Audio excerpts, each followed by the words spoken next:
OBC समाजाचं कुठलंही आरक्षण कमी करून मराठा समाजाला मिळावा अशी मराठा समाजाची देखील भूमिका नाही आहे आणि ती नसावी। परंतु मराठा समाजाला म्हणजे कुणाचंही आरक्षण ओबीसी समाज असेल इतर कुठलाही समाज असेल त्यांचं आरक्षण कमी करून कुठल्याही समाजाला म्हणजे याचं काढून त्याला देणं हे खरं म्हणजे करताही येणार नाही। पण मराठा समाजाला जे जे काही करता आलं ते केलंय।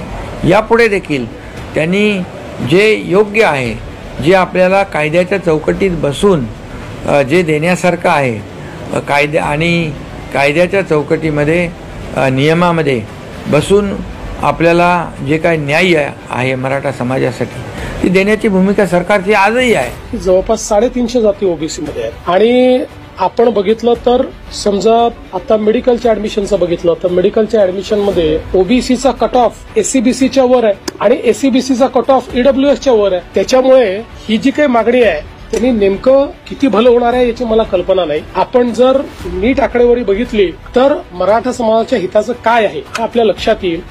मात्र मराठा समाजाचे जे नेते आहेत त्यांचीही पण ही जबाबदारी आहे की त्यांनी मराठा समाजाच्या हिताचा अभ्यास करून त्या ठिकाणी मागणी केली पाहिजे। एक गोष्ट निश्चित आहे की जर एससीबीसी असेल किंवा ईडब्ल्यूएस असेल तर राजकीय आरक्षण मिळणार नाही।